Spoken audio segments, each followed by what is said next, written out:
Olá, sou o professor João Arantes e dando continuidade ao nosso curso sobre TEA, TDAH, vamos falar um pouquinho sobre estratégias que podem ser seguidas para ajudar o adolescente com TDAH a lidar com a sua condição, né?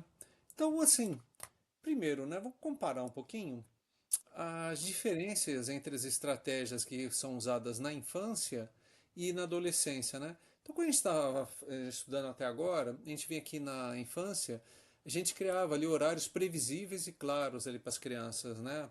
Ou seja, a gente estruturava ali, o pai ou a mãe ali estruturam ali a rotina, né? Lembra que a gente dava uma ênfase aqui a sinais visuais e físicos, ou seja, usar imagens, cartões, gestos combinados na transição de tarefas. Isso aqui a gente já tinha estudado, né? Que a gente utilizava em sala de aula. Reforço positivo também, ou seja, né, quando a criança tem um bom comportamento, você elogia para recompensar, né, para incentivar que ela continue tendo aquele comportamento, né?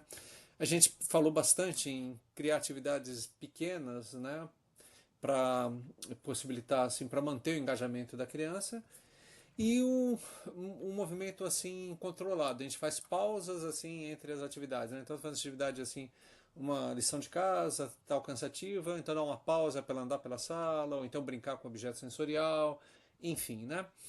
Essa era assim a visão geral aqui na infância, as estratégias que a gente usava ali para criança, né? Aí quando vai chegando na adolescência, a gente muda um pouco essas estratégias, né? Então, olha, assim, né, o que a gente vai procurar desenvolver? Uma autonomia guiada. A criança vai ter que se tornar mais autônoma, né? Então, como é que a gente vai fazer isso, né? A gente vai disponibilizar para a criança algumas ferramentas que possibilitem ela fazer gestão do tempo. Lembrando que o TDAH tem um problema que a cegueira para o tempo, né? Então ele deixa tudo para fazer nos últimos minutos, né? E o uso dessas agendas, aplicativos, né, de organização facilitam a gestão do tempo, podem facilitar a vida da criança, né? Agora, continua o mesmo problema aqui de ter assim projetos grandes ou trabalhos grandes que precisam ser quebrados aqui em desafios menores, né? Então, o mesmo problema que estava lá na lição de casa, a gente vai ter agora quando a criança vai fazer um projeto acadêmico, né? Então, o que, que a gente vai fazer? A gente vai tentar quebrar esse projeto em pequenos desafios para evitar com que o adolescente ali se frustre, né? Uma outra coisa aqui que a gente tem que pensar é um treino de habilidades sociais. Então, esse treino de habilidades sociais pode ser feito com terapeuta, né, com auxílio de um terapeuta, né? Ou seja, né, vai fazer com que a criança lide melhor com a impulsividade nas interações sociais, né? Então, lembrando, né, que ela está interagindo com crianças que estão tendo desenvolvimento, um neurodesenvolvimento mais rápido do que ela, né? E ela tem ainda um comportamento de criança e ela não entende um pouco essa diferença, né? Que é, sei lá, né, por exemplo, os meninos, né? Os meninos vão ficando na adolescência vão começar a se interessar mais pelas meninas, enquanto que a criança com TDAH ainda está querendo fazer jogos mais infantis. Então ela não vai entender, né? Porque como é que esses meus amigos aqui estão começando a ficar chatos agora? Só estão falando coisas chatas, né? Por quê? Porque ele ainda está com atividade ali, está ainda com um pensamento mais infantilizado, né?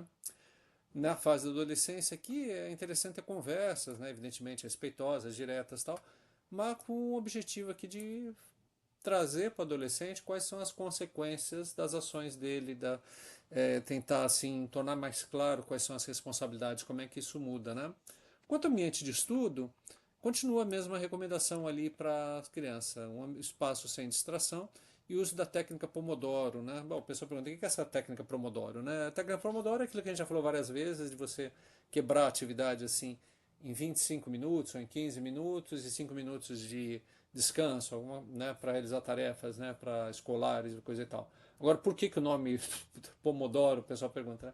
Pomodoro por quê? Porque essa técnica, Pomodoro vem do italiano, né? Porque o criador da técnica era um italiano, Francesco Cirillo, né? Que em 1980 ele inventou essa técnica, né? De usar um timer de cozinha num formato ali de um tomate, né? Por isso a técnica Pomodoro, tá bom?